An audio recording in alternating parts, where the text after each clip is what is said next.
Assalamualaikum warahmatullahi wabarakatuh. Waalaikumsalam warahmatullahi wabarakatuh. Bismillahirrahmanirrahim. Alhamdulillahi rabbil alamin. Wal aqibatu lil muttaqin. Wala udwana illa 'alal zalimin. والصلاة والسلام على أشرف الأنبياء والمرسلين سيدنا ومولانا محمد وعلى آله وأصحابه المجاهدين الطاهرين أما بعد. Saudara-saudara kaum muslimin rahimakumullah. Salah satu kelebihan makhluk bernama manusia, yaitu bahwa Allah subhanahu wa ta'ala menghiasi hidup manusia ini dengan syahwat, atau yang lazimnya kita sebut sebagai hawa nafsu. Inilah tenaga yang merupakan daya dorong yang melahirkan dinamika dalam kehidupan manusia, yang menyebabkan terus-menerus terjadinya perkembangan dalam sejarah peradaban dan kehidupan manusia. Hawa nafsu bisa melambungkan seseorang kepada puncak kejayaan, dan hawa nafsu dapat menenggelamkan seseorang ke dasar jurang kehancuran yang paling dalam. Pada surah Ali Imran ayat 14, Allah subhanahu wa ta'ala berfirman, A'udzu billahi minasyaitonir rajim. Zuyyina lin-nasi hubbus syahawati minan nisa'i wal banin wal qanatiril muqantarati minadh dhahabi wal fiddah wal khaylil musawwamati wal an'ami wal harth. Dzalika mata'ul hayatid dunya. Wallahu indahu husnul ma'ab. Mari kita perhatikan ayat ini lebih dekat lagi. Allah subhanahu wa ta'ala menjelaskan, Zuyyina linnasi hubbus syahawat. Makhluk manusia itu dihiasi dengan hawa nafsu. Dengan kata lain, hawa nafsu adalah perhiasan. Manusia tanpa hawa nafsu sama saja dengan orang yang tidak berhias, monoton, tidak mempunyai perkembangan dalam gerak kehidupannya. Tetapi kalau hawa nafsu adalah perhiasan, maka jika kita berbicara soal perhiasan, ada dua hal yang harus menjadi catatan pokok. Pertama, kapan satu perhiasan boleh kita pakai? Yang kedua, di mana perhiasan itu harus kita pakai? Kalau saudara berdandan rapi, pakai sepatu dengan kaos kaki, celana, jas, pakai dasi segala macam, tapi itu saudara lakukan pada saat saudara akan pergi ke WC, maka saudara sudah memakai perhiasan tidak pada waktu yang tepat. Begitupun sebaliknya, kalau jam tangan saudara pakai di kaki, kopiah saudara pasang di kaki, lalu sepatu naik ke atas jidat, maka saudara memakai perhiasan tidak pada tempatnya yang tepat. Demikian juga sifat yang bernama nafsu. Kapan dia boleh diperturutkan, di mana dia boleh disalurkan, adalah tugas daripada agama untuk mengatur syahwat atau hawa nafsu. Lihatlah kehidupan malaikat. Malaikat makhluk yang diciptakan Allah tanpa hawa nafsu. Maka kehidupan malaikat monoton. Malaikat tidak mempunyai peradaban dan kebudayaan. Malaikat adalah makhluk yang secara instingtif diciptakan untuk berbakti, tidak punya alternatif atau pilihan lain. Saudara lihat, Ada malaikat yang sejak diciptakan diperintahkan untuk sujud, sujud saja sampai sekarang, enggak bangun-bangun. Ada malaikat yang sejak diciptakan diperintahkan untuk tasbih, tasbih saja, yang lain tidak. Ada malaikat yang sejak diciptakan diperintahkan mencabut nyawa, nyawa saja urusannya, yang lain tidak. Pekerjaannya monoton. Tetapi memang karena tidak ada hawa nafsu, tidak ada kecenderungan malaikat untuk nyeleweng. Belum pernah kita dengar misalnya ada malaikat Jibril korupsi ayat. Ini kelihatannya ayat bagus ini, nggak usah disampaikan kepada bawahan Muhammad, dipakai sendiri saja. Tidak. Kita belum pernah dengar malaikat maut keliru mencabut nyawa orang yang belum waktunya modar. Belum pernah. Malaikat itu ibadun mukramun la ya'sunallaha fima amarahum wa yaf'aluna ma yu'marun. Maka kehidupan malaikat adalah monoton.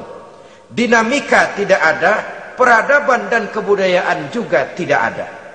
Andai kata bumi dan seluruh isinya diserahkan kepada malaikat untuk mengisinya, barangkali saudara tidak akan pernah kenal jembatan Semanggi, saudara tidak akan pernah kenal Monas, gedung-gedung bertingkat, gedung-gedung pencakar langit. Semua yang menggerakkan itu adalah karena manusia mempunyai hawa nafsu. Nah, kemudian pada kalimat berikutnya Allah memberikan rincian. Apa nafsu kepada apa yang paling menonjol dalam kehidupan manusia itu? Pertama, minan nisa, hawa nafsu kepada perempuan. Ini tentu yang ditujukan laki-laki. Dimanapun saja makhluk bernama laki-laki, kalau dia normal, tidak impoten, mesti suka kepada perempuan. Itu wajar, bin pantas alias normal. Tetapi tadi saya katakan di awal, nafsu kepada perempuan adalah perhiasan. Kapan makainya, di mana makainya, itulah tugas agama memberikan tuntunan dan aturan. Saudara-saudara kaum muslimin rahimakumullah, nafsu kepada wanita dapat mengantarkan seseorang kepada puncak kejayaan, tapi nafsu kepada wanita bisa menenggelamkan seseorang ke jurang kehancuran. Bergantung kepada latar belakang apa yang mendorong timbulnya syahwat tadi. Dengan kata lain, motivasi syahwat tadi digerakkan oleh iman dan ketakwaan, atau semata-mata karena memang syahwat yang merupakan kendaraan iblis. Penyelewengan pertama yang terjadi dalam sejarah kehidupan manusia adalah penyelewengan yang dilakukan oleh Nabi Adam alaihi salam pada saat ia memetik buah khuldi. Kenapa itu dilakukan oleh Nabi Adam? Karena terdorong oleh rasa sayang dan cinta kepada istrinya Hawa. Sebenarnya Hawa lah yang merajuk, Siti Hawa lah yang membujuk, dan Nabi Adam oleh karena syahwatnya kepada istrinya memperturutkan bujukan Siti Hawa itu. Peristiwa Nabi Adam ribuan tahun yang lalu akan terus relevan sampai ke zaman kita sekarang ini. Berapa banyak orang-orang yang karena terlalu ingin menyenangkan istrinya, lalu tidak segan-segan melakukan perbuatan-perbuatan yang menyimpang, baik itu merugikan orang lain, merugikan masyarakat, bahkan merugikan bangsa dan negaranya. Seorang pedagang tidak akan segan-segan menipu. Sebaliknya pun begitu. Tidak jarang wanita di dalam kelemahannya bisa menenggelamkan dunia. Seorang suami yang jujur, polos, lugu, sederhana bisa jadi koruptor ulung karena didorong-dorong oleh istrinya. Istrinya barangkali bisa saja dibakar-bakar oleh tetangganya. Suaminya jujur, sederhana, kepala bagian, tempatnya basah tapi melarat. Istri rupanya tidak sabar melihat gaya hidup yang makin konsumtif, persaingan yang makin tajam, suaminya dikipas-kipasin. Kata istrinya, bang, tetangga sebelah kita lakinya pegawai kecil, bang, tapi gelangnya kayak pelek beca. Abang ini kepala bagian tidak bisa membelikan saya macam itu, percuma lah. Kata suaminya, ya bagaimana bu, gaji saya cuma segitu-gitunya. Ya namanya kepala bagian, apaan, kayak sahabat dulu. Kalau sudah berpikir ke arah ini, artinya sudah ngipasi suaminya untuk melakukan tindakan yang tidak wajar. Saudara-saudara kaum muslimin rahimakumullah, sejak zaman klasik sampai kepada zaman kita sekarang ini, kita melihat kecenderungan syahwat kepada wanita ini. Julius Caesar yang katanya gagah perkasa, ternyata tunduk di bawah kaki Cleopatra. Napoleon Bonaparte, the Lion of Europe, singa daratan Eropa, luas kekuasaannya, gagah perkasa tentaranya, kepada siapa dia tunduk? Ke bawah kakinya Margaret Josephine. Demikianlah di zaman kita sekarang, kita melihat di Jepang, betapa Perdana Menteri Uno didesak mengundurkan diri dari jabatan Perdana Menterinya oleh karena terlibat skandal dengan geisha. Kita juga melihat di Amerika betapa Senator Gary Hart dari Partai Demokrat yang masih muda, jenius, diharapkan masa depan Amerika lahir dari tangannya, terpaksa mengundurkan diri dari calon presiden oleh karena terlibat skandal dengan Donna Rice. Kita juga menyaksikan betapa parlemen dan kabinet di Inggris sempat geger oleh karena skandal Pamela Bordes, pelacur kelas kakap yang melanglang buana mencari sasaran-sasaran kakap. Ini adalah kisah kejatuhan yang diakibatkan oleh hubbus syahawat minan nisa. Oleh karenanya benar jika Nabi kita menyatakan an-nisa'u imadul bilad, wanita adalah tiang negara. Jikalau baik wanita, baik negara. Jikalau rusak wanita, hancur negara. Kalau syahwat kepada wanita cuma semata-mata karena syahwat, maka seorang laki-laki akan memandang wanita cuma sekedar alat pemuas hawa nafsu. Nilainya rendah. Sedangkan agama kita mengajarkan ma akraman nisaa illa karimun wa ma ahanan nisaa illa laimun, kata Nabi. Tidak akan menghormati kaum wanita kecuali orang-orang yang terhormat, dan tidak akan merendahkan derajat kaum wanita kecuali memang orang-orang yang rendah moralnya. Dengan kata lain, apabila syahwat minan nisa ini dilandasi dengan semangat iman dan ketakwaan, maka kehidupan Rasulullah sallallahu alaihi wasallam sungguh menjadi figur dan contoh dalam kehidupan kita. Perkawinannya bukan karena wajah yang cantik semata-mata, tapi lebih merupakan nilai ibadah kepada Allah Subhanahu wa ta'ala. Dengan demikian, kecenderungan kepada hubbus syahawat minan nisa dikontrol oleh nilai iman. Barometernya, tolok ukurnya adalah iman. Di zaman sekarang banyak kasus kawin campur yang pada akhirnya akan membingungkan kita sendiri. Padahal Al-Quran secara jelas dan tegas memberikan bimbingan. Orang itu kalau sudah, kata Imam Syafi'i, wa ainur ridha an kulli aibin kalilatun kama anna aina suhti tubdil masawiya. Mata kalau dibalut cinta dia buta terhadap nista, tapi mata kalau dibalut benci hanya melihat yang keji-keji saja. Biasanya cinta kepada wanita memang bisa menimbulkan dorongan yang positif, tapi juga bisa membuat seseorang buta sama sekali. Dorongan yang positif paling kurang dari segi penampilan. Coba lihat lelaki kalau lagi demen perempuan, lenjeh banget kan. Sisiran rambutnya rapi, teriskaan bajunya lancip, sepatunya mengkilat, kantong celananya tebel, perkara anduk isinya bukan soal. Yang penting kan gaya. Lalu dinamis, kreativitasnya ada saja timbul. Tapi pada sisi lain, jikalau orang sudah kehilangan pertimbangan, juga kadang-kadang tidak segan-segan mengorbankan akidah, mengorbankan nilai-nilai iman. Padahal ini taruhan utama, sampai Quran dengan tegas memberikan peringatan. Wala ammatun mu'minatun khairun min musyrikatin walau a'jabatkum.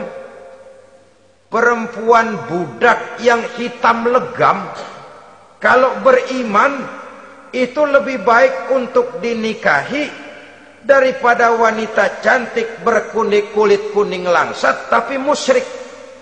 Lebih baik budak yang hitam legam beriman daripada wanita cantik berkulit kuning langsat berhati bangsat. Tapi kita kadang kehilangan pertimbangan. Karena agama, karena cinta agama digadaikan. Karena cinta akidah terjual. Karena cinta keyakinan jadi korban. Ini semua penyakit yang datang dari hubbus syahawat minan nisa. Kecenderungan mengumbar nafsu kepada perempuan. Ini memang perhiasan, tapi bisa juga jadi bumerang dalam kehidupan manusia. Berapa banyak penyelewengan terjadi karena pengaruh wanita yang tidak bisa jadi bisa. Ini pengaruh di dalam kehidupan memang sedemikian besarnya. Sehingga saudara-saudara kaum muslimin, inilah yang perlu dikendalikan dalam kehidupan, kapan dan di mana. Kalau nafsu adalah perhiasan, kapan dan di mana perhiasan itu harus kita pakai, di mana dia harus kita tempatkan. Begitu juga yang menyangkut soal perempuan. Kapan? Ya kapan tentu kalau sudah nikah. Di mana? Yang jelas bukan di depan umum.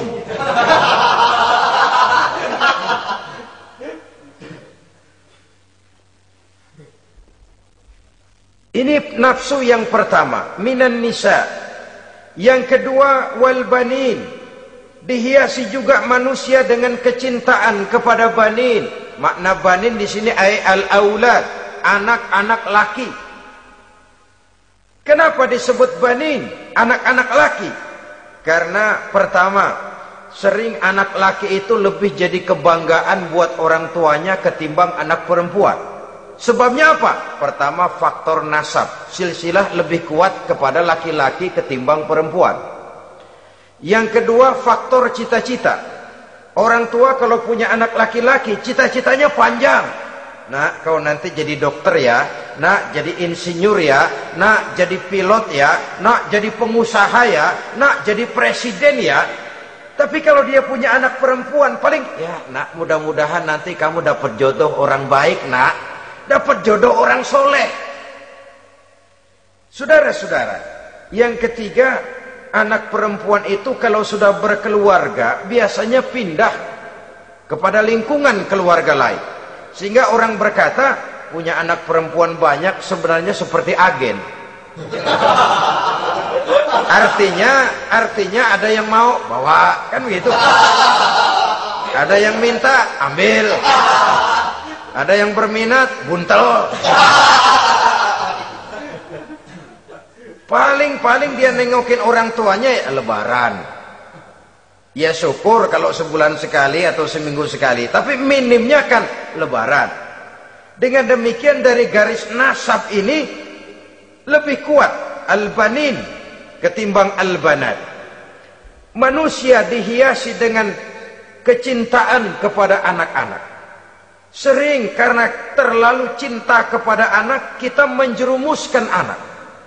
Terlalu sayang kepada anak, segala maunya kita perturutkan tanpa kendali dan kendala. Akhirnya sifat yang demikian itu malah mendorong anak untuk manja, tidak percaya kepada kemampuan yang dimilikinya, selalu mengandalkan kepada kebesaran, kemampuan daripada orang-orang yang dibanggakannya itu.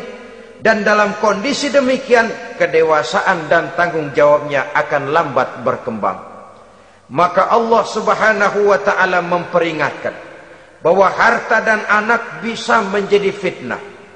Dalam ayat lain Allah juga memperingatkan, ya ayyuhalladzina amanu la tulhikum amwalukum wa auladukum an dzikrillah. Wahai orang-orang yang beriman, jangan sampai hartamu dan anak-anakmu memalingkan kamu daripada mengingat Allah. Jangan sampai kesibukanmu kepada anak dan harta benda menyebabkan kamu sampai lupa mengingat Allah Subhanahu wa ta'ala. Berapa banyak manusia yang tenggelam dengan melupakan Allah, jauh dari agama, jauh dari tuntunan syariat, oleh karena disibukkan oleh persoalan anak dan persoalan harta benda. Maka satu-satunya jalan, jikalau kita tidak ingin anak kita sampai memalingkan kita daripada mengingat Allah, nilai-nilai keimanan harus ditanamkan kepada mereka sedini mungkin. Dengan bekal ini, maka mereka, anak-anak kita, insya Allah tidak akan membuat kita orang-orang tua ini berpaling daripada mengingat Allah, berpaling daripada kehidupan beragama. Memang karena anaklah kita orang tua peras keringat banting tulang, pergi pagi pulang sore cari nafkah. Karena anaklah kita orang tua, kepala jadi kaki, kaki jadi kepala. Asal mereka bisa menikmati hari depan yang lebih baik dari yang kita nikmati sekarang ini. Tapi berapa banyak juga orang-orang tua yang tidak sadar akan amanah berupa anak ini. Mereka lalai, mereka bersikap masa bodoh, padahal tidak akan ada yang tidak dipertanggungjawabkan di hadapan Allah Subhanahu wa ta'ala. Orang tua bisa mendapat pensiunan pahala kalau anaknya tumbuh menjadi anak yang soleh.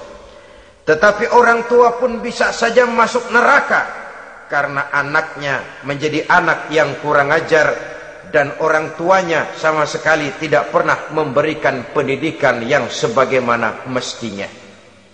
Saudara-saudara kaum muslimin rahimakumullah, kita tentu berharap memperoleh pensiunan pahala dan bukan mendapat tambahan dosa dari kekurang ajaran anak-anak kita akibat kita sebagai orang tuanya tidak pernah mau mendidik mereka. Dalam hadis ada diriwayatkan, ada anak kurang ajar, sembahyang tidak, puasa ibadah tidak, kenal Allah tidak, beriman pun tidak, dosa kelewat banyak, kejahatan berkarat. Di akhirat nanti disidang dia, ditanya, kamu kenal siapa Tuhanmu? Tidak. Kamu tahu siapa nabimu? Tidak. Kitab sucimu apa? Tidak tahu. Kiblatmu di mana? Tidak ada. Kamu sholat? Tidak pernah. Kamu puasa? Tidak pernah. Wah, kalau begitu kamu rusak sekali, kamu neraka. Anak ini mengajukan protes. Saya menuntut keadilan. Benar saya tidak kenal siapa Tuhan saya. Saya tidak tahu apa kitab suci saya. Saya tidak pernah mendirikan sholat, tidak pernah melaksanakan puasa. Pendeknya tidak ibadah dan tidak iman. Tapi semua itu terjadi sebab-sebabnya tidak lain karena orang tua saya tidak pernah mendidik dan mengajarkan saya. Orang tua saya tidak pernah mengarahkan saya ke jalan itu. Sampailah saya seperti keadaan yang sekarang ini. Orang tua saya enak-enakan ngaji, saya teler diantepin aja. Orang tua saya memegang kitab, saya megang botol. Dia tahu, dia diam saja. Dia tahu dan dia tidak memberikan peringatan. Karena orang tua saya lah, maka saya jadi seperti sekarang ini. Kalau saya harus masuk ke dalam neraka, saya menuntut keadilan agar orang tua saya juga ikut bersama saya gabung ke dalam neraka. Orang tuanya yang baik-baik dipanggil, Sudah mau berangkat ke surga nih orang tua, dipanggil, "Ntar dulu mas, ini dulu." Mau kemana, gancang banget? Surga pak. Nanti dulu, urusan belum beres. Ini benar anakmu ini?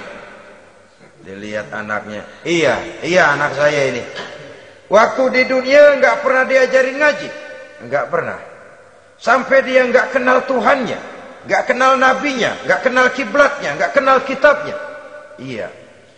Dia sembahyang, kamu diam, dia nggak sholat, kamu diemin aja. Iya kali. Kenapa pakai kali? Yang benar ngomong. Ramadan dia nggak puasa, kamu nggak tegur, kamu diam saja. Iya. Wah, kamu nggak tanggung jawab. Kamu tahu anak itu adalah amanah. Menyia-nyiakan amanah adalah khianat. Khianat adalah dosa besar. Jadi bagaimana saya? Ya kamu gabung sama anakmu, join ke neraka berdua bareng. Lantaran kamu tidak mau mendidik mereka, anak-anakmu, maka jadilah anak-anakmu seperti sekarang ini. Saudara-saudara kaum muslimin rahimakumullah. Sebaliknya, jikalau anak-anak kita yang kita cintai ini, yang merupakan buah hati belahan jantung, tumbuh dan berkembang menjadi anak-anak yang soleh, yang bermanfaat bagi masyarakatnya, bagi agama, bangsa dan negaranya, kita orang tuanya bolehlah tentram menerima pensiunan pahala. Menerima pensiunan pahala dari kesolehan anak yang ditinggalkannya. Alangkah nikmatnya mendapat pensiunan pahala. Terbaring kita di bawah pohon kemboja, nilai kebaikan kita dikenal orang, nama kita akan tetap hidup. Oleh karena kita meninggalkan anak-anak yang tumbuh menjadi generasi yang soleh, bukan anak yang salah. Oleh karenanya, kecintaan kepada anak jangan sampai membuat kita lalai dari mengarahkan mereka kepada kehidupan beragama. Di zaman sekarang ini, kecenderungan kita mengarahkan anak pun sudah kepada kecenderungan yang berbau materialistis. Maka yang ramai bagaimana anak bisa mengejar program MBA, Master of Business Administration, supaya keluar bisa jadi manajer. Bagaimana anak lalu kursus komputer, supaya keluar menjadi tenaga yang canggih di bidang komputer. Ya, kalau dia perempuan cantik, bagaimana dia bisa masuk Akademi Sekretaris and Management, supaya bisa jadi sekretaris. Atau bagaimana dia bisa masuk sekolah nyanyi, supaya nanti jadi penyanyi dengan tarik suara, uang lalu mengalir ke dalam kocek jutaan nilainya. Maka yang ramai pun hal-hal yang semacam itu. Dalam pada itu, pengajian, kursus-kursus keagamaan, studi-studi klub yang membicarakan masalah-masalah agama, ramainya kadang-kadang kalau bulan Ramadan, dianggap training center. Ya lumayan, daripada tidak sama sekali mah lumayan. Tapi dengan demikian ini kan merupakan bagian terpokok dari kehidupan manusia. Alangkah idealnya jika dia mengantongi gelar MBA, Master of Business Administration, tapi punya nilai iman yang tangguh, ahli komputer tapi punya keyakinan beragama yang mantap. Dan ini harus ditanamkan lebih dahulu sebelum dia menguasai disiplin ilmu yang lainnya. Saudara-saudara kaum muslimin rahimakumullah, kecintaan kepada anak-anak sering mendorong seseorang untuk menimbulkan sifat nepotisme. Segalanya serba garis keturunan. Sejak ia jalur birokrasi sampai ke dalam kehidupan sehari-hari, nepotisme ini bisa terlihat. Orang kehilangan kondisi objektivitasnya. Mampu atau tidak soal lain, bidangnya atau tidak bukan soal. Yang penting masih ada hubungan keturunan. Maka timbullah tumpang tindih untuk sesuatu pekerjaan yang tidak sesuai dengan kemampuan dan keahliannya. Di desa-desa kita melihat masjid, ketua masjid bapaknya, bendahara anaknya, sekretaris mantunya, Bilal besannya, kolbeduk engkongnya. Pokoknya asal masih ada garis keturunan masuk, tidak minggir. Ini pada akhirnya kurang menciptakan pemerataan kesempatan. Iyalah kalau profesinya, tapi kan jarang yang demikian itu. Kita boleh cinta kepada anak-anak kita, tapi jangan lalu mempergunakan posisi yang kebetulan kita gunakan untuk menempatkan anak-anak kita lebih dari kemampuan yang mereka miliki. Nepotisme yang lahir, sehingga ini bukan saja tidak mendidik, tapi mengakibatkan terjadinya tumpang tindih. Tidak lagi berprinsip the right man on the right job, bahwa orang harus ditempatkan sesuai dengan keahliannya, tapi kita sudah berpikir subjektif, ahli atau tidak ahli, asal masih berbau keturunan, ayo silahkan. Nepotisme yang akan lahir. Oleh karenanya, mencintai anak adalah sesuatu yang merupakan perhiasan di dalam kehidupan. Wajar, tetapi harus kita menempatkannya sesuai dengan semestinya. Ini yang kedua. Yang ketiga, nafsu yang menghiasi hidup manusia itu adalah nafsu kepada wal qanatiril muqantarati minadz zahabi wal fiddah. Al-qantarah ay al-malul katsir. Kecintaan, kesenangan, nafsu kepada harta benda yang banyak daripada emas dan perak. Ini tentu sesuai dengan situasi dan kondisi. Kecintaan untuk mengumpulkan harta benda yang sebanyak-banyaknya, baik itu berupa emas, baik itu berupa perak. Ini cuma penyebutan beberapa jenis dari kecenderungan manusia kepada harta benda. Bukankah sering dikatakan orang bahwa manusia di dalam berhadapan dengan harta itu seperti meminum air laut. Makin diminum, makin kering tenggorokan, makin haus kita dibuatnya. Apabila watak ini kita perturutkan, maka manusia tidak akan pernah kenal puas, tidak akan pernah kenal cukup. Nabi kita memberikan peringatan, "Lau anna libni Adam wadiyani min zahabin labtagha lahu mathalisan wa la yamla'u jawfa ibni Adam illa turab." Andai kata manusia mempunyai dua buah ladang yang seluruhnya berisi emas, akan puaskah manusia? Tidak, mereka akan cari ladang emas yang ketiga. Wala yamla'u jawfa ibni Adam illa turab. Sungguh mulut manusia ini tidak akan pernah penuh terisi kecuali kalau sudah disumpal dengan tanah. Artinya kalau sudah dia dipendam di liang lahat baru cukup. Tetapi sepanjang dia masih bergerak, masih hidup dan bernyawa, masih bisa berusaha dan berbuat, dia tidak akan pernah mengenal puas. Ini akan mendorong manusia terjebak kepada menghalalkan segala cara untuk mencapai tujuan. Yang penting kaya, kan begitu. Dan cepat. Sebab sekarang orang sering motong kompas. Yang penting kan cepat kaya. Soal cara, kalau jujur aja mah, sampai kapan mau kaya? Perkara itu renten, bukan soal. Perkara itu judi, tidak jadi masalah.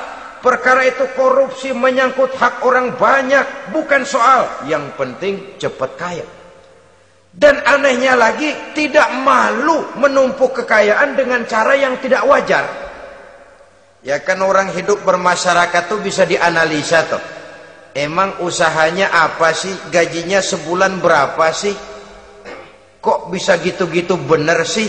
Dari mana sih?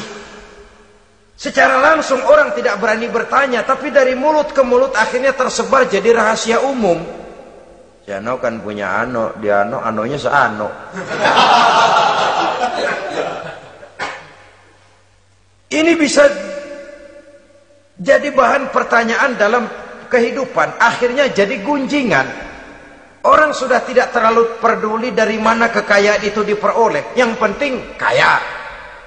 Dengan menghalalkan segala macam cara, terjebaklah ke dalam cara-cara mafia, terjebaklah ke dalam cara-cara yang tidak wajar, tidak bijaksana, memperkuat klik, clean, dengan menghantam yang lain. Saudara-saudara kaum muslimin rahimakumullah, bahwa manusia punya nafsu ingin kaya itu boleh. Boleh. Agama memberikan tuntunan, memberikan aturan. Tidak hanya sekedar asal kaya, tidak hanya sekedar asal banyak harta. Malahan hadis menyatakan, kalau saudara diberikan umur panjang, pertanyaan akhirat cuma satu kok. Umurmu kau habiskan di mana? Kalau saudara diberikan amanah berupa ilmu pengetahuan, pertanyaan akhirat juga cuma satu kok. Ilmumu kau amalkan untuk apa? Tapi kalau kita diberikan amanah berupa harta benda, pertanyaan akhirat itu dua. Min aina iktasabahu wa fima anfaqahu.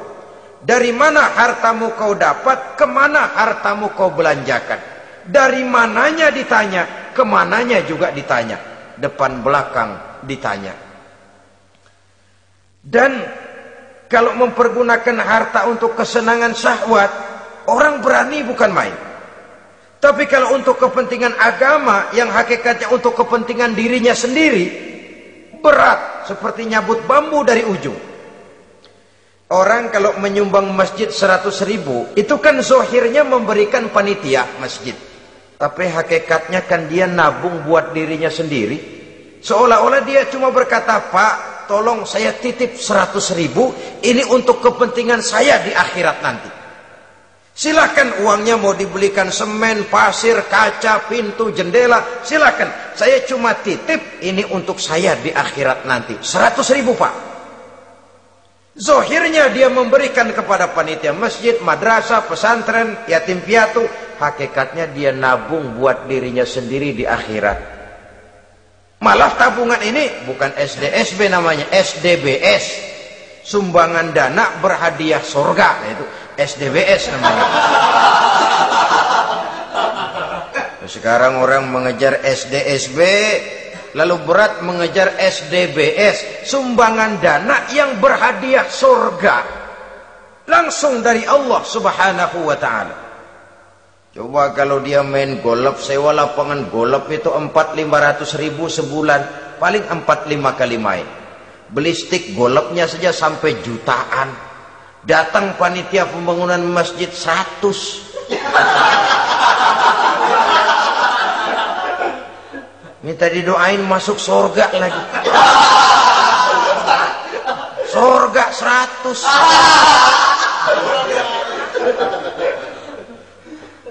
Saudara-saudara kaum muslimin rahimakumullah, kecintaan kepada harta benda yang banyak, baik berupa emas, berupa perak, mendorong orang untuk berlomba-lomba yang Allah peringatkan dalam Al-Quran, alhaakumut takatsur hatta zurtumul maqabir.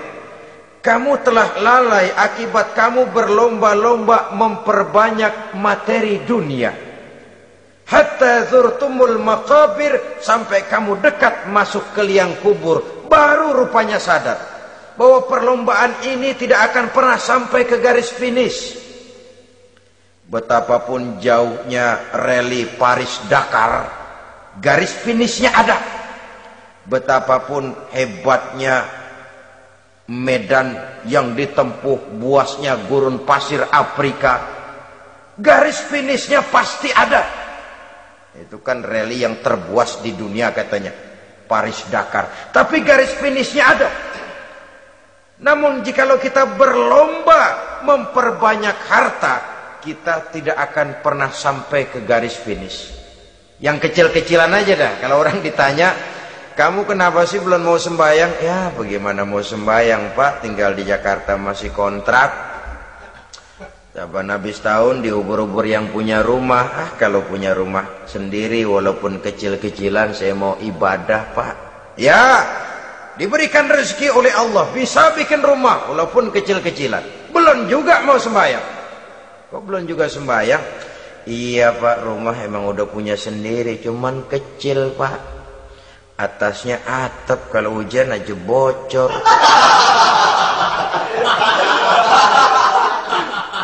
Kalau bisa bikin rumah yang permanen Pak, tenang, saya ibadah sembahyang saya rajin. Iyalah diberikan rezeki bisa bikin rumah permanen, bagus rumahnya. Lain lagi, iya rumah sudah permanen, tembok kubin, cuman isinya belum ada Pak perabotannya. Kalau punya peralatan rumah tangga yang memadai, tenang saya ibadah. Diberikan juga rezeki bisa beli perabotan rumah tangga yang lumayan. Di atas tekelnya sudah pakai karpet, mebelnya spaghetti, tempat tidurnya alga spring bed dan low pillow, ada kulkas, ada TV, di sebelah TV ada kunci mobil, kuncinya mobilnya.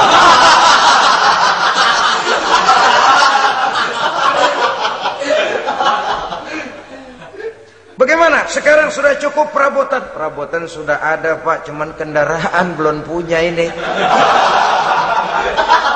Kemana-mana masih ngukur jalanan aja. Kalau punya kendaraan enak, kemana-mana cepet Pak, mau ke masjid juga getap dah, rajin.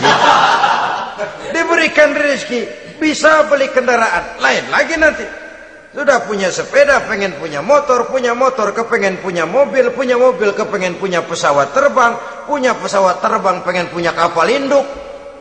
Sudah punya kebun pengen beli sawah, sudah punya sawah pengen punya gunung, sudah punya gunung laut diborong.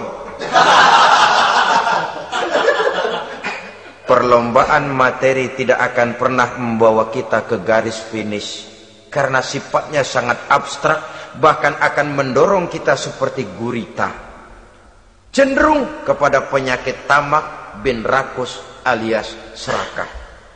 Dengan demikian saudara-saudara, bahwa kecintaan kepada harta merupakan nafsu, dan nafsu itu adalah perhiasan. Dia bisa menjadi daya dorong positif. Kalau dalam upaya memperoleh harta itu kita tidak akan keluar dari tujuan keridhaan Allah. Saya cari nafkah tapi yang Allah ridho. Saya ingin kaya tapi dengan cara yang Allah ridho. Ini kunci yang akan menyelamatkan kita manusia dari perangkap menghalalkan segala cara. Ini yang ketiga. Yang keempat, dihiasi manusia itu dengan nafsu kepada wal khailil musawwamah, kuda yang bagus, kendaraan yang bagus, kuda yang terpelihara. Al musawwamah ada yang mentafsirkan ar-ra'iyah. Ar-ra'iyah itu yang digembalai, binatang ternak, kuda yang digembalai atau kuda yang diikat.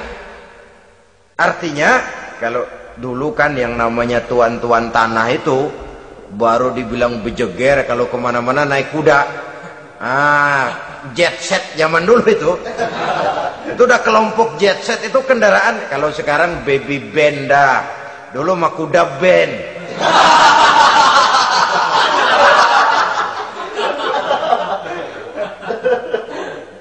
Manusia punya kecenderungan suka kepada kendaraan. Apalagi di zaman sekarang ini, wah, iklan-iklan itu kan sangat menggoda kita. Melayani segala macam bentuk penjualan. Nah, ini lalu terangsang biar duit cekak. Kalau udah ngebaca itu, wah berani banget dah. Tahu duit nggak mungkin cukup, tapi begitu baca melayani segala macam bentuk penjualan dengan fasilitas ringan. Nah, jadi dah. Jadi juga punya mobil, jadi dah. Perkara utang itu bakal nyekek leher, bukan soal. Kasihan saudara-saudara kita di daerah-daerah yang terjebak kepada iklan-iklan merangsang yang akhirnya di luar kemampuan, sehingga terjebak pada saat dia harus mengembalikan kredit dia tidak mampu, barang disita, uang hangus, nyengir deh. Bekipas sembari tahlil. Habis arang besi binasa. Bahwa kita menginginkan kendaraan yang serba baik, silahkan. Tiap akhir tahun ganti merek, keluar yang baru, ganti lagi. Itu kalau orang yang mampu. Buat kita yang tidak mampu, kenapa tidak bersyukur melihat yang lebih rendah di bawah kita? Alhamdulillah kita punya mobil, tangga kita cuma punya motor. Yang punya motor, syukur kita punya motor bisa rada cepetan. Tangga sebelah punya sepeda, mana-mana kekejek mulu. Yang punya sepeda, alhamdulillah punya sepeda. Tangga sebelah kemana-mana jalan kaki. Yang jalan kaki, syukur masih bisa jalan. Teman sebelah lumpuh bertahun-tahun gak. Yang lumpuh, alhamdulillah masih hidup. Tangga sebelah kemarin out nggak balik lagi. Saudara-saudara, saya pikir menengok ke atas itu perlu supaya ada rangsangan kita untuk maju. Tapi menengok ke bawah pun juga lebih perlu agar kita mensyukuri yang ada dan tidak suudzon, tidak buruk sangka kepada Allah. Apa yang diberikan Allah kepada kita sekarang ini, itulah yang terbaik menurut Allah untuk kita. Saudara-saudara kaum muslimin rahimakumullah. Dahulu ada seorang pemuda, matanya buta. Dia mengeluh, "Ya Allah, kenapa saya dilahirkan dalam keadaan buta? Apa dosa saya? Apa salah saya? Andai kata saya tidak buta, saya melihat keindahan alam ini, saya lebih akan bersyukur kepadamu ya Allah." Nah, sudah dia berburuk sangka kepada Allah. Satu hari ini Raja Baduy di pedalaman mengerahkan tentaranya menculik anak-anak muda. Ini Raja Baduy ini kanibal, artinya suka makan daging manusia. Anak-anak muda ini diculik. Yang masih muda-muda ya, kalau kambing muda itu kan di sop rada sedap. Rupanya ini Raja kanibal ini begitu. Anak-anak muda termasuk ya pemuda yang buta tadi itu kena culik. Ya sudah diculik, rawatlah di istana raja ini, diberikan pakaian bagus, dikasih makan serba enak. Sebab apa? Supaya badannya gemuk. Setelah gemuk nanti dipotong di sop legit. Sudah kerjanya cuma makan tidur, fasilitas nikmat, tidur enak. Udah giliran dapat 1 bulan 2 bulan kemudian, ketika mau diambil anak-anak muda ini, raja sendiri yang milih mana yang disop duluan nih. Sampai giliran anak muda yang buta ini, raja geleng kepala. Yang begini mah buta, dagingnya nggak enak. Ini satu lepas aja, lepas. Saya mau makan daging orang buta, lepas aja. Pulang ini anak muda, batinnya bersyukur, sujud syukur, ya Allah, katanya untung saya buta. Coba kalau saya nggak buta udah habis saya disop. 2 bulan yang lalu dia mengeluh, "Ya Allah, kenapa saya dilahirkan dalam keadaan buta?" Sekarang dalam pulang ke rumah, perjalanan menuju ke rumah, dia berkata, "Alhamdulillah, andai kata saya tidak buta, habis badan saya disop oleh raja yang kanibal tadi itu." Saudara-saudara kaum muslimin rahimakumullah. Jadi dengan demikian pola hidup yang konsumtif sesungguhnya sangat tidak mendidik apabila dilatar belakangi oleh kemampuan yang tidak menunjang. Dengan demikian setidaknya mendidik orang untuk berkhayal. Anak-anak muda sama merek mobil ngerti banget dah, punya kagak? Ini BMW model terakhir nih. Nih kemarin gue ngeliat di sana, gue megang rame banget.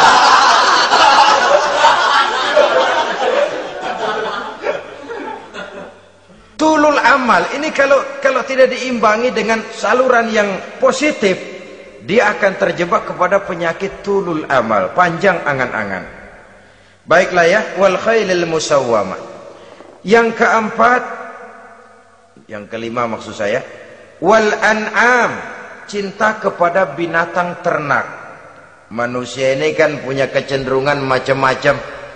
Setelah rumahnya bagus, hartanya banyak, kendaraannya cukup, ingin beternak. Jadilah peternak. Ini kecenderungan manusia, wajar saja sepanjang didapat dan dilakukan dengan cara-cara yang wajar. Wal hars, dan tumbuh-tumbuhan, bertani, bersawah, berladang, itu merupakan kecenderungan daripada manusia. Keseluruhan itu kata Allah, kecintaan kepada wanita, kepada anak, kepada harta benda, kepada kendaraan, kepada binatang ternak, kepada tumbuh-tumbuhan, zalika, semua itu mata'ul hayatid dunya, merupakan kesenangan hidup dunia. Berapa lama kesenangan hidup dunia? Sebentar, seumur manusia. Seumur manusia. Bahkan kadang-kadang pada saat dia masih hidup pun orang tidak sepenuhnya sempat menikmati kesenangan hidup dunia. Apabila ajal datang, selesailah kehidupan dunia sampai di situ. Orang-orang kafir, buat mereka surganya di dunia ini. Bila kehidupan di dunia selesai, selesailah sudah surganya sampai di situ. Kesemua itu, kata Allah, merupakan kesenangan daripada kehidupan di dunia. Wallahu indahu husnul ma'ab, dan Allah mempunyai tempat kembali yang sangat baik. Nah, setelah Allah menjelaskan semua itu, pada ayat yang ke-15 Allah memberikan jalan keluarnya. Memperturutkan nafsu kepada wanita, anak-anak, harta benda, kendaraan, binatang ternak. Bijaksanakah itu? Dalam ayat ke-15 surah Ali Imran ini Allah memberikan penjelasan tuntas. Qul a'unabbi'ukum bi khairim min zalikum. Katakan kepada mereka Muhammad, maukah kamu aku beri kabar yang lebih baik dari semua itu? Lebih baik daripada kesenanganmu kepada wanita, kepada anak-anak, kepada harta benda, kepada kendaraan dan sebagainya. Mau kamu aku beritahu yang lebih baik daripada semua itu? Jawaban tentu mau. Kalimatnya bukan ukhbirukum, a'unabbi'ukum. An-naba itu berita yang besar. Lain dengan al-khabar, itu berita biasa saja. An-naba, sehingga pembawa berita disebut nabi. Dari naba yanbi, pembawa berita yang benar. A'unabbi'ukum, maukah aku tunjukkan kepada satu berita yang benar-benar besar dan benar-benar lebih baik dari yang semua disebutkan tadi. Apa jalan keluarnya? Lillazina taqaw 'inda rabbihim jannatun tajri min tahtihal anhar. Bagi orang-orang yang bertakwa kepada Allah, mereka akan mendapatkan surga yang di bawahnya mengalir sungai. Khalidina fiha, mereka akan kekal di dalamnya. Wa azwajun mutahharah, dan mereka mendapat istri-istri yang suci. Waridwanum minallah, dan keridhaan daripada Allah subhanahu wa ta'ala. Kalau kamu hai orang-orang yang beriman, kalau kamu hai manusia menyangka bahwa nafsu kepada wanita, anak-anak, mengumpulkan harta benda, kendaraan yang menarik, binatang ternak dan tumbuh-tumbuhan itulah yang lebih baik untuk kesenangan dunia, memang itu kesenangan dunia. Tapi nih, seolah-olah kata Allah, nih saya kasih tahu kamu, aku beritahu yang lebih baik dari semua itu. Apa? Takwa kepada Allah. Kecintaan kepada wanita. Kalau takwa dasarnya, orang enggak amburadul, enggak semrawut, enggak pokoknya gue masal perempuan dan membuat terus. Tapi punya kaidah, punya norma. Demikian juga kepada anak-anaknya. Demikian juga kepada harta benda. Pokoknya asal harta, mau halal mau haram, tekuk terus saja. Semuanya dilandasi oleh taqaw, lillazina taqaw, oleh ketakwaan kepada Allah. Nah, ketakwaan ini akan menghasilkan apa? Inda rabbihim jannatun tajri min tahtihal anhar. Melahirkan, menghasilkan surga yang di bawahnya mengalir sungai-sungai. Saudara-saudara kaum muslimin rahimakumullah, jika kita menyangka bahwa wanita bisa memberikan kesenangan, iya, kesenangan dunia. Jika kita menyangka bahwa harta benda bisa memberikan kesenangan, iya, kesenangan dunia. Jika kita menyangka bahwa kendaraan bisa memberikan kesenangan, iya, kesenangan dunia. Tapi kita tidak cuma ingin itu, kita ingin itu semua juga bisa membawa kesenangan akhirat. Caranya landasi dengan takwa. Kesenangan kepada wanita didasari dengan takwa. Maka jangan jadikan wanita cuma sekedar alat pemuas hawa nafsu. Kesenangan kepada anak-anak dilandasi dengan takwa. Maka anak-anak diarahkan kepada jalan yang diridhoi Allah. Kesenangan kepada kendaraan dilandasi dengan takwa. Maka kendaraannya selalu mengarah berjalan menuju jalan takwa, diridhoi oleh Allah Subhanahu wa ta'ala. Kalau tidak, tuh mobil selempengan Ancol gancang banget dah. Tapi giliran dihadapin ke masjid, mogok mulu. Urusan ngaji ada aja halangannya tuh kendaraan. Tapi kalau untuk urusan maksiat, ngebut benar-benar. Dilandasi dengan ketakwaan. Sehingga dengan demikian tidak hanya sekedar surga di dunia ini, tapi lebih-lebih di surga di akhirat nanti. Khalidina fiha, kekal. Kalau dunia ini kan zillun zail, bayangan. Hari ini kita jaya, besok kita bangkrut. Siapa yang mau menghalangi? Hari ini kita melambung, besok kita nyungsep. Siapa yang bisa menarik? Tidak kekal, berubah, temporer, relatif. Di sana kebahagiaan yang dilandasi dengan takwa ini sudah surga, kekal di dalamnya, azwajun mutahharah. Dapat istri-istri yang suci. Suci dalam arti belum pernah dijamah orang lain.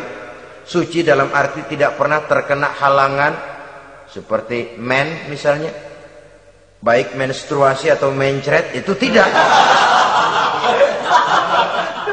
Azwajun mutahharah. Konon makna mutahharah ini ya artinya juga bisa selalu gadis, bidadari itu. Selalu perawan. Tidak pernah janda, walaupun tiap hari dipakai, perawan terus. Dan yang lebih penting, waridwanum minallah, mendapat ridho dari Allah Subhanahu wa ta'ala. Jadi hawa nafsu dengan motivasi takwa, itulah sesungguhnya yang dikehendaki oleh Ali Imran ayat 14 dan 15. Dengan demikian, manusia dengan ketakwaannya mengendalikan hawa nafsu dan bukan malah dikendalikan oleh hawa nafsunya. Sehingga dengan demikian seluruh fasilitas yang dimilikinya, baik itu berupa istri, anak, kendaraan, binatang ternak, harta benda, tanam-tanaman, seluruhnya semakin meningkatkan ketakwaannya kepada Allah Subhanahu wa ta'ala.